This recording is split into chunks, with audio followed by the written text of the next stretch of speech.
नमस्कार, मैं सूरज सिंह और आप देख रहे हैं हमारे YouTube चैनल जिसका नाम है सूरज सर की पाठशाला।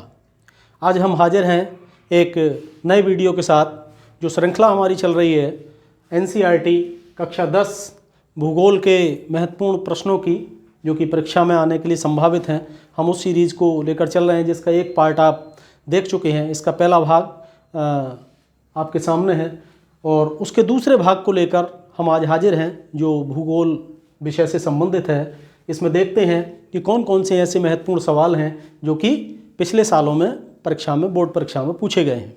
तो हम देखते हैं कि किस प्रकार के सवाल आते हैं जिनका उत्तर आपको OMR शीट में देना होता है। तो पहला प्रश्न देखते हैं। पहला प्रश्न है कि निम्नलिखित में से कौन सा नवीकरण योग्य संसाधन नहीं है। ये बहुविकल्पीय प्रश्न है और इस रूप में आता है। इसमें 4 विकल्प दिए होंगे और उन 4 विकल्प में से एक विकल्प आपका सही होगा।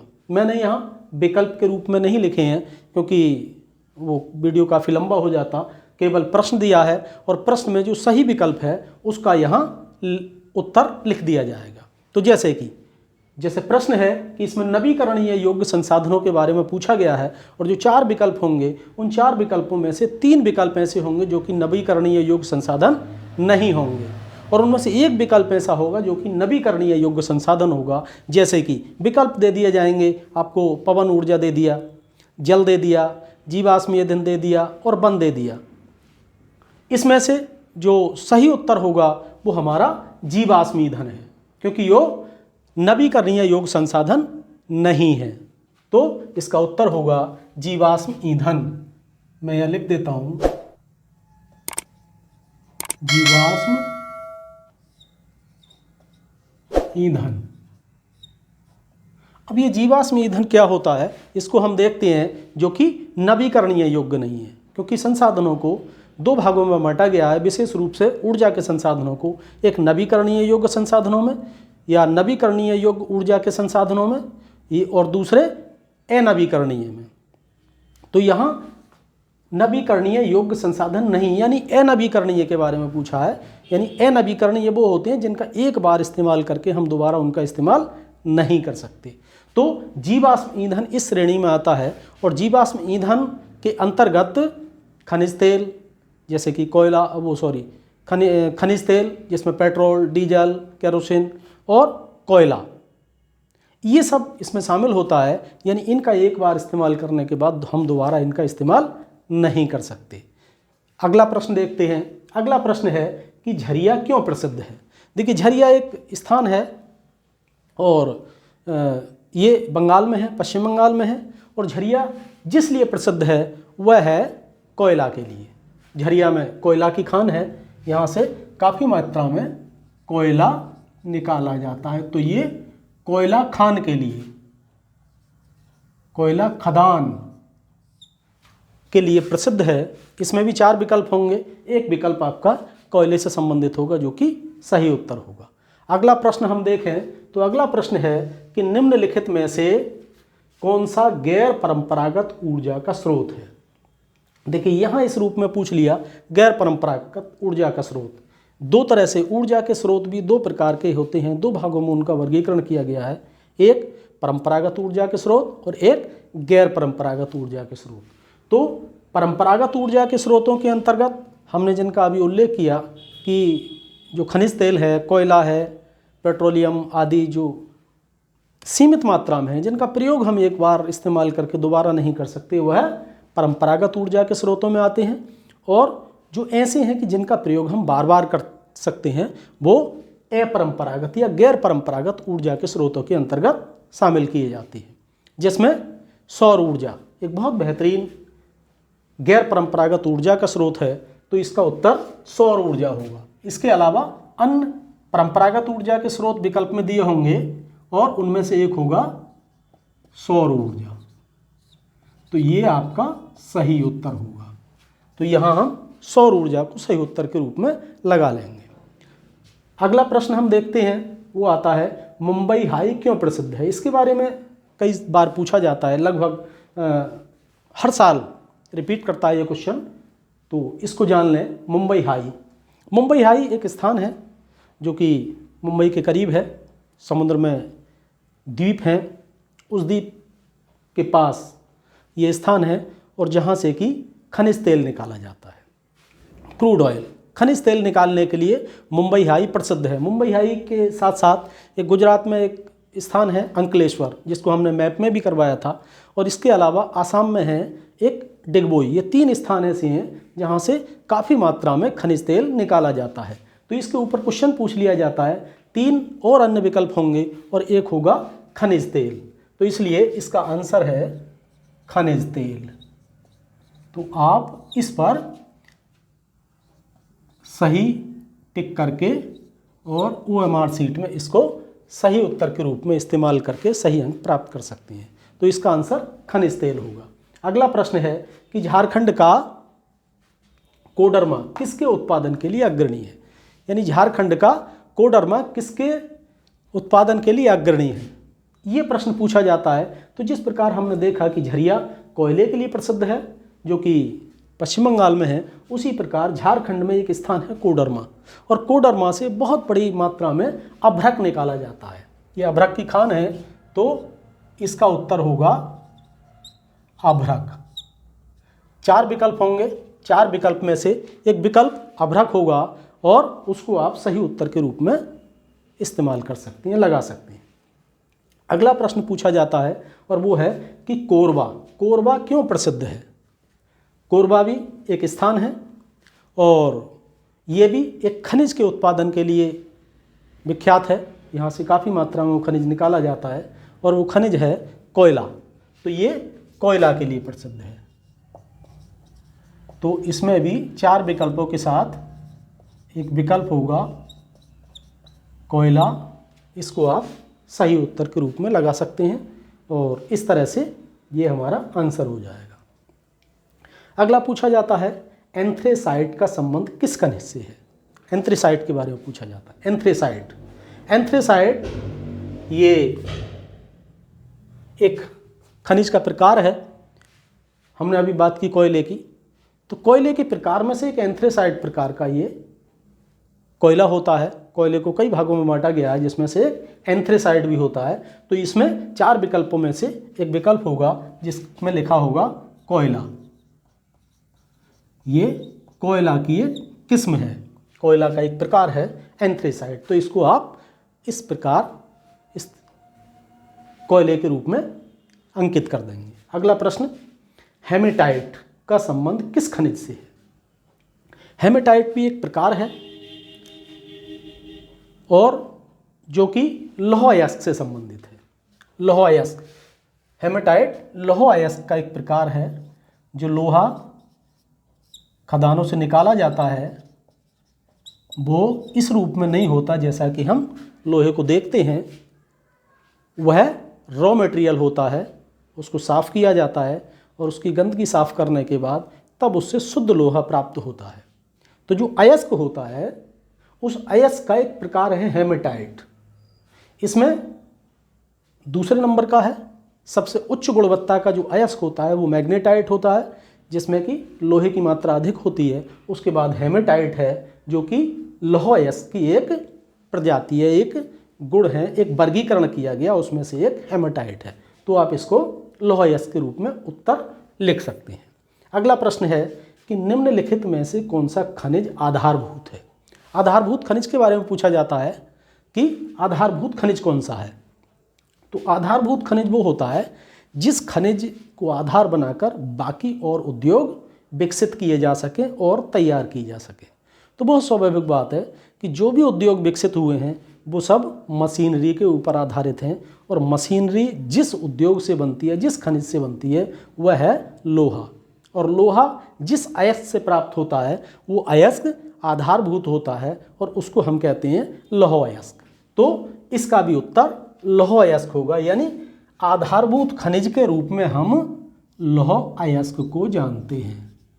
तो आपके 4 विकल्पों में ये लौह अयस्क सही उत्तर होगा। इसके बाद अगला प्रश्न हमारे सामने आता है कि निम्नलिखित में से कौन सा राज्य तांबा का मुख्य उत्पादक है।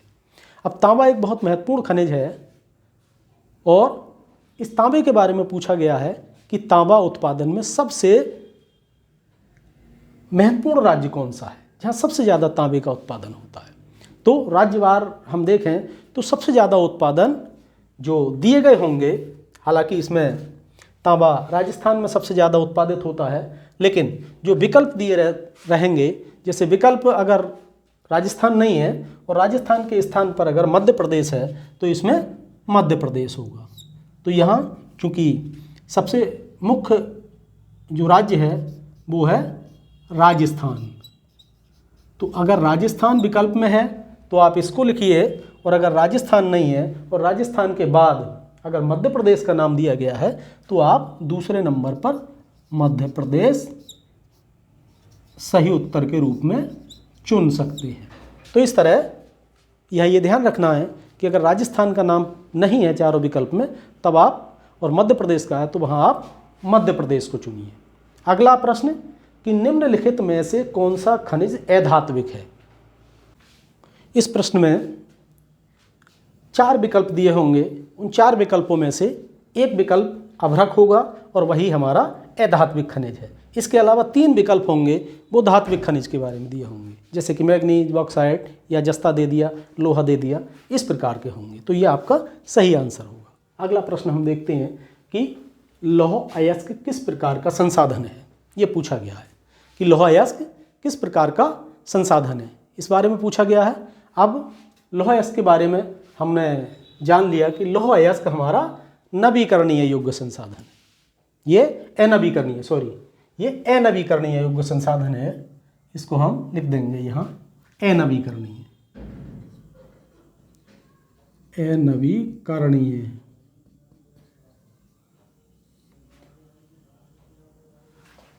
एक मिनट, शायद दिख नहीं रहा होगा, मैं यहाँ लिख देता हूँ नीचे।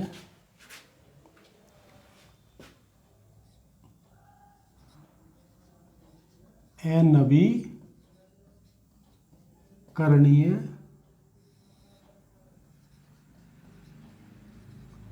योग्य, ये अनवीकरणीय योग्य संसाधन है।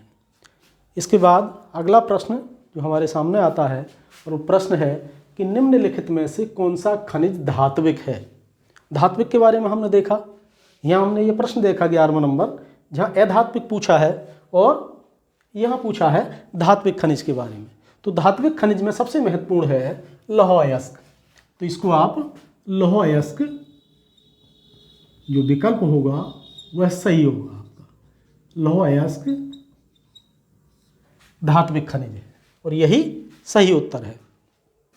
अगला प्रश्न जो है वो है कि निम्न में से कौन सा संसाधन गैर परंपरागत है। गैर परंपरागत संसाधन के बारे में पूछा है, जैसे कि परंपरागत संसाधनों के बारे में हमने पहले ही चर्चा कर ली है, उसमें गैर परंपरागत के बारे में अगर पूछा जाए तो गैर परंपरागत हमने यहाँ देखा सौर ऊर्जा है, और इसके अलावा पवन ऊर्जा भी गैर परंपरागत ऊर्जा का स्रोत है। तो इसलिए आपके विकल्प में चाहे सौर ऊर्जा हो या पवन ऊर्जा हो, इन दोनों में से कोई भी हो, उसको आप सही विकल्प के रूप में टिक कर सकते हैं। अगला प्रश्न हम देखते हैं कि निम्न में से कौन सा राज्य बॉक्साइट का प्रमुख उत्पादक है। बॉक्साइट एक खनिज होता है और पूछा है कि कौन सा राज्य, जो दिए गए राज्य होंगे उनमें से, कि बॉक्साइट का सबसे प्रमुख उत्पादक राज्य कौन सा है। तो बॉक्साइट सबसे ज़्यादा उड़ीसा राज्य में होता है। उड़ीसा,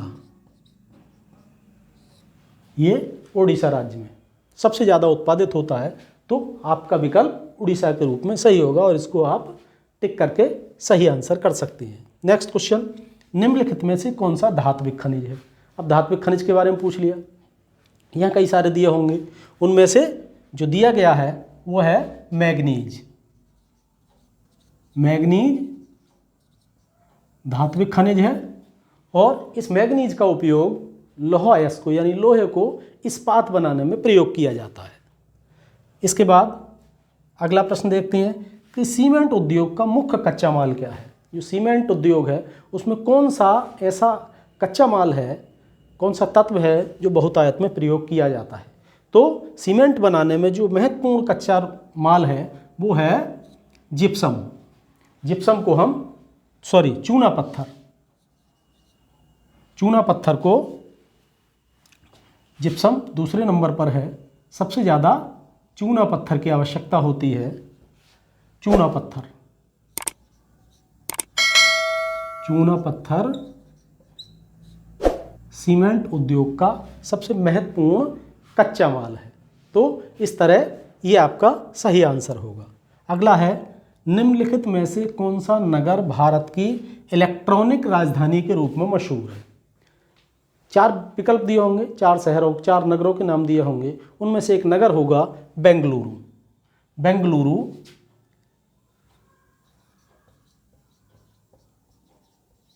कर्नाटक में है और ये इलेक्ट्रॉनिक राजधानी के रूप में मशहूर है, यानी इलेक्ट्रॉनिक उद्योग से संबंधित उद्योगों का संकेंद्रण यहाँ पाया जाता है, इसीलिए इसको इलेक्ट्रॉनिक राजधानी के रूप में ये विख्यात है।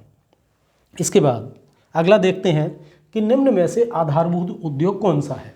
आधारभूत उद्योग, अभी हमने चर्चा की थी, जिस खनिज या जिस उद्योग के ऊपर बाकी सब उद्योग आधारित हों, यानी वो नींव का काम करता हो, ऐसा उद्योग आधारभूत उद्योग होगा। और ऐसा उद्योग है लौह इस्पात उद्योग, क्योंकि लौह इस्पात उद्योग में लोहा और इस्पात बनने के बाद ही अन्य उद्योगों के लिए लोहे की से मशीनरी बनने का काम होता है।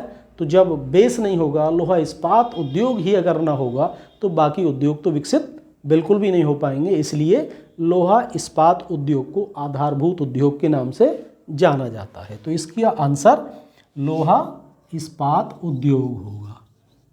लोहा इस्पात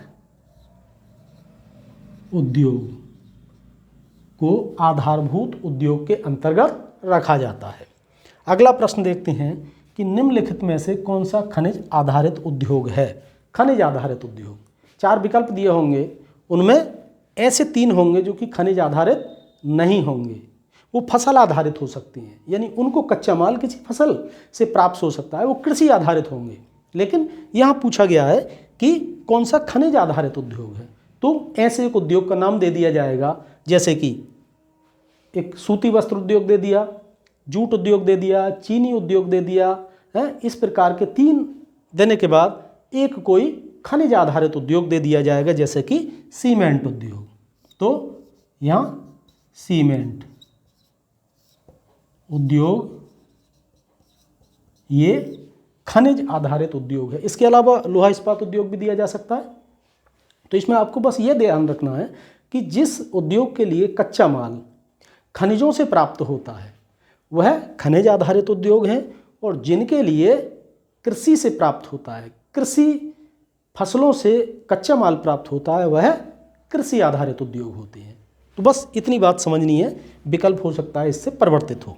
अगला जो क्वेश्चन है वो देखें कि इस्पात बनाने में निम्न में से किस खनिज का उपयोग किया जाता है? इस्पात बनाने में कौन कौन से खनिज का उपयोग किया जाता है? हमने बताया कि इस्पात, लोहा इस्पात उद्योग, इसमें 2 चीज़ें हैं, लोहा और इस्पात। देखिए, जो लोहा यस्क निकलता है उससे लोहा बनता है, कच्चा लोहा बनता है, पीट लोहा बनता है। और जो लोहा होता है वो इतना मुलायम होता है कि बहुत से उद्योगों के लिए वो उपयोगी नहीं हो सकता। कुछ उद्योग ऐसे हैं जैसे कि रेल उद्योग, रेल की पटरी बनाने के लिए मुलायम अगर लोहे का इस्तेमाल किया जाए तो पटरी नहीं चल पाएगी और बहुत जल्दी खराब हो जाएगी। इसलिए उस उद्योग और इस प्रकार के कई उद्योग हैं जिनके लिए कठोर लोहे की ज़रूरत पड़ती है, इस्पात की आवश्यकता होती है। तो उस लोहे को कठोर बनाने के लिए उसमें मैग्नीज नाम का खनिज मिलाया जाता है। तो यही पूछा है कि इस्पात बनाने में निम्न में से किस खनिज का उपयोग किया जाता है? तो लोहे को कठोर यानी इस्पात बनाने के लिए मैग्नीज नाम के खनिज का उपयोग किया जाता है। तो इसका आंसर मैग्नीज होगा। 4 विकल्पों में मैग्नीज एक विकल्प होगा जो कि आपका सही उत्तर होगा। इस तरह अगला प्रश्न है कि एजेंडा 21 का संबंध किससे है? एजेंडा 21 ये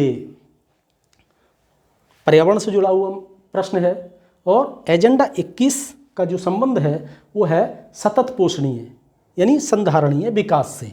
तो इसमें एक विकल्प होगा सतत पोषणीय यानी संधारणीय। विकास, ये विकल्प के रूप में मिलेगा और ये आपका सही आंसर होगा, अर्थात सतत पोषणीय विकास यानी सस्टेनेबल डेवलपमेंट। तो ये इसका आंसर होगा। अगला प्रश्न है, राष्ट्रीय राजमार्गों का निर्माण और रखरखाव किसके द्वारा किया जाता है? इसमें भी 4 विकल्प दिए होंगे, उनमें से एक विकल्प होगा केंद्रीय लोक निर्माण विभाग, यानी जो राष्ट्रीय राजमार्ग होते हैं उन सभी का रखरखाव केंद्रीय लोक निर्माण विभाग के जिम्मे होता है। वही विभाग इन राजमार्गों का निर्माण करता है और वही इनका रखरखाव करता है, यानी CPWD। तो यहाँ एक विकल्प मिलेगा आपको केंद्रीय लोक निर्माण विभाग, और यही आपका सही उत्तर होगा। केंद्रीय लोक निर्माण विभाग, इसी विभाग की जिम्मेदारी होती है कि वो राष्ट्रीय राजमार्गों को बनाए और उनका रखरखाव करे। तो ये विकल्प 4 विकल्पों में होगा और यही आपका सही उत्तर है। अगला प्रश्न देखते हैं कि निम्नलिखित में से कौन सा पत्तन यानी बंदरगाह देश के पूर्वी तट पर स्थित है? 2 हिस्से हैं जहां भारत की समुद्री सीमा लगती है, एक पश्चिमी सिरा जो कि अरब सागर को छूता है पश्चिमी तट, और दूसरा पूर्वी तट जो कि बंगाल की खाड़ी को छूता है। दोनों तटों पर बंदरगाह हैं, पत्तन है जहां से विदेशी व्यापार होता है। तो यहाँ पूछा गया है कि कौन सा बंदरगाह पूर्वी तट पर स्थित है। तो पूर्वी तट पर कई बंदरगाह हैं, जिनमें उड़ीसा में है पारादीप, विशाखापत्तनम है और चेन्नई है। तो इनमें 3 में से कोई भी विकल्प अगर हो तुम्हारे सामने तो आप उसमें से अपना सही उत्तर दे सकते हैं। चाहे पारादीप हो जो कि उड़ीसा में है, वो भी पूर्वी तट पर है, विशाखापत्तनम हो जो कि आंध्र प्रदेश में है, वह भी पूर्वी तट पर स्थित बंदरगाह है, और चेन्नई वह भी पूर्वी तट पर स्थित बंदरगाह है। तो मैं यहाँ तीनों के नाम लिख देता हूँ, तीनों में से कोई भी विकल्प अगर है तो वो आपका सही उत्तर होगा। तो पहला नाम पारादीप, हालांकि ये हमने मानचित्र में करवाए हैं। दूसरा है विशाखापत्तनम और तीसरा है चेन्नई। इन तीनों में से कोई भी विकल्प अगर है तो आप इनमें से उसको सही उत्तर के रूप में चुन सकते हैं। अगला प्रश्न हम देखते हैं कि निम्न में से कौन सा परिवहन साधन भारत में प्रमुख साधन है? यानी भारत में जो परिवहन का साधन है वो कौन सा प्रमुख साधन है उसके बारे में पूछा गया है। तो परिवहन का जो मुख्य साधन है वो है सड़क मार्ग। सड़क परिवहन मुख्य साधन है जो कि संपूर्ण देश को एक सिरे से दूसरे सिरे तक जोड़ने का काम करता है। अगला प्रश्न आता है, पश्चिमी रेलवे का मुख्यालय कहाँ स्थित है? पश्चिमी रेलवे के बारे में पूछा गया है। संपूर्ण रेलवे को 16 मुख्यालयों में 16 जोन में विभाजित किया गया है और हर एक मुख्यालय का अपना, हर एक जोन का एक मुख्यालय है। तो यहाँ पश्चिमी रेलवे के मुख्यालय के बारे में पूछा गया है और पश्चिमी रेलवे का मुख्यालय है मुंबई। तो ये आपका सही उत्तर होगा। आपके विकल्प में मुंबई है तो आप उसको सही उत्तर के रूप में चुन सकते हैं। अगला प्रश्न हम देखते हैं और वह है कि भारत में वायु परिवहन का राष्ट्रीयकरण कब किया गया? यानी वायु परिवहन देश में काफ़ी पहले से था। अंग्रेजी शासन के दौरान से वायु परिवहन का विकास हो चुका था, लेकिन जब देश आज़ाद हुआ, आज़ादी के बाद लगभग सभी उद्योगों का राष्ट्रीयकरण किया गया। तो यही प्रश्न पूछा गया है कि वायु परिवहन का राष्ट्रीयकरण कब किया गया। तो इसमें एक सन होगी, 4 विकल्प होंगे, 4 विकल्पों में से एक विकल्प होगा आपका 1953। तो वह आपका सही उत्तर होगा। यानी 1953 ईस्वी में वायु परिवहन का राष्ट्रीयकरण किया गया था। तो ये आप उत्तर के रूप में इस विकल्प को चुनकर सही उत्तर दे सकते हैं। अगला प्रश्न कि निम्न में से परिवहन का कौन सा साधन अति दुर्गम स्थानों के लिए आवश्यक है? यानी कौन सा ऐसा साधन है परिवहन का जो कि देश के दुर्गम स्थानों पर भी काम में आता है? यानी दुर्गम स्थानों के लिए भी वह महत्वपूर्ण है, जहाँ दुर्गम स्थानों पर भी पहुँचा जा सकता है। स्वाभाविक बात है कि बहुत सारे दुर्गम स्थान ऐसे हैं जहाँ हम रेल नहीं बिछा सकते, बहुत सी जगह आज भी ऐसी है जहाँ सड़क नहीं बना सकते। तो ऐसे में जो परिवहन का साधन है वो है वायु परिवहन, जिसको कि हम इस दुर्गम स्थानों के लिए इस्तेमाल करते हैं, यानी वायु परिवहन। और यही विकल्प आपका सही उत्तर होगा। अगला प्रश्न, भारत का अधिकांश विदेशी व्यापार किस माध्यम से होता है? तो जो विदेशी व्यापार है, अधिकतर विदेशी व्यापार समुद्री मार्ग से होता है, क्योंकि दो देशों के बीच, अन्य देशों और हमारे देश के बीच में समुद्र है। बहुत क्षेत्र स्थल से जुड़ा हुआ है, लेकिन स्थल पर खर्च ज़्यादा आता है, समुद्री मार्ग में व्यय कम आता है, इसलिए अधिकतर व्यापार समुद्री मार्ग से होता है। तो यहाँ इसका उत्तर समुद्री मार्ग होगा।